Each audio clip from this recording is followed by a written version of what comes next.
night, where the moonlight glows. Zombies lurking everywhere, that's how the story goes. Grab your gear, hold on tight, it's a wild. Welcome to the Zombie Story Zone, where the shadows come alive and the dead walk among us. Imagine a world where the air is thick with fear, where every creak of a floorboard could be your last, and where the line between life and death is razor thin. This is not just a story, it's a warning. The apocalypse doesn't start with a bang, but with a whisper. A whisper in a small town diner, where a single bite changed everything. If you dare to step into this world of chaos, survival, and unspeakable horror, hit that like button and subscribe to join the fight for humanity. Don't forget to press the bell icon so you never miss a chilling update. Share these stories with your friends, because in the face of the undead, we're stronger together. We want to hear from you.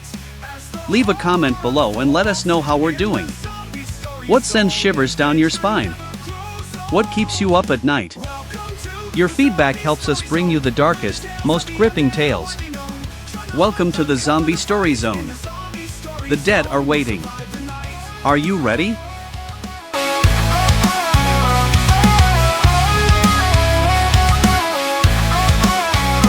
From the graveyards to the streets, hear the whispers.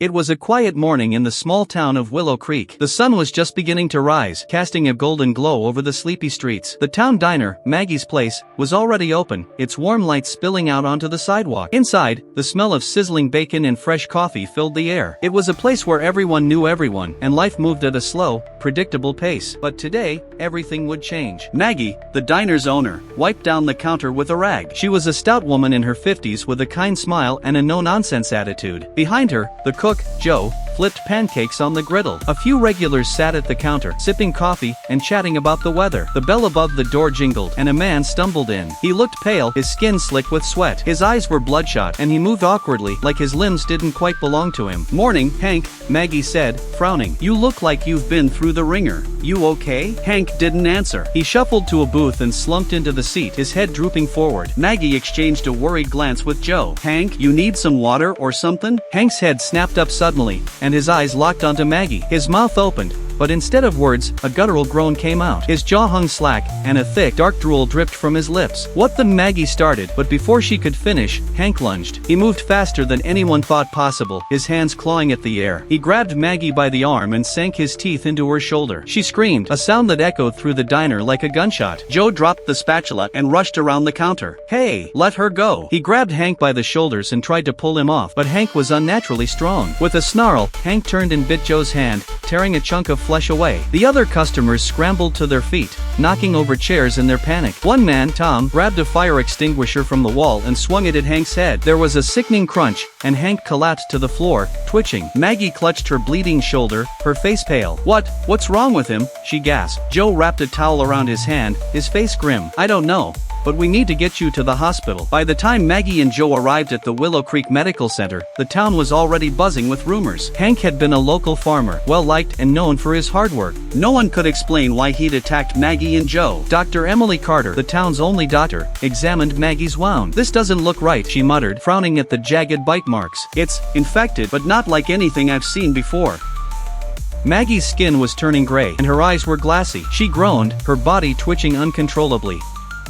I don't feel so good," she whispered. Before Dr. Carter could respond, Maggie's eyes rolled back and she let out a guttural growl. Her hand shot up, grabbing Dr. Carter by the throat. The doctor struggled, but Maggie's grip was iron tight. Nurse Sarah rushed in, hearing the commotion. She grabbed a syringe from the counter and stabbed it into Maggie's neck. Maggie slumped to the floor, unconscious. "What the hell is going on?" Sarah asked, her voice trembling. Dr. Carter rubbed her throat, her face pale. "I don't know, but we need to quarantine her. And Joe, too. Whatever this is, it's spreading." By midday, the town was in chaos. More people were showing up at the medical center with the same symptoms: fever, pale skin, and violent outbursts. The hospital quickly ran out of beds, and the staff was overwhelmed. Sheriff Dan Miller stood outside the hospital, his hand resting on his holstered gun. He'd been called in to help maintain order, but nothing could have prepared him for what he saw. People were attacking each other in the streets, their eyes wild and their movements jerky. It was like something out of a nightmare. "Sheriff," Deputy Lisa ran up to him, her face flushed. "We've got reports of more attacks attacks all over town. It's like they're not even human anymore. Sheriff Miller clenched his jaw. We need to lock down the town. No one gets in or out until we figure out what's going on. But it was already too late. The infection was spreading faster than anyone could contain it. The contaminated food supply, tainted meat from Hank's farm, had been distributed to nearly every household in Willow Creek. By nightfall, half the town had turned. In the midst of the chaos, a small group of survivors banded together. Among them were Jake, a high school senior who'd been working at the diner when the outbreak started. Emily, Dr. Carter's teenage daughter, who'd been helping at the hospital. Tom, the man who'd knocked out Hank with the fire extinguisher. Sarah, the nurse who'd saved Dr. Carter. They barricaded themselves in the town library, the only building with sturdy enough doors and windows to keep the infected out. Outside, the streets were filled with the groans and shrieks of the undead. We can't stay here forever, Jake said, pacing the room. We need to find a way out of town. And go where? Emily asked. She was sitting on the floor, her arms wrapped around her knees. If this is happening here, it's probably happening everywhere. Tom checked the shotgun he'd grabbed from his truck. We'll figure it out. But first, we need to survive the night. The next morning, the group made a plan. They'd take Tom's truck and head for the highway, hoping to find help. But first, they needed supplies. They moved quietly through the town,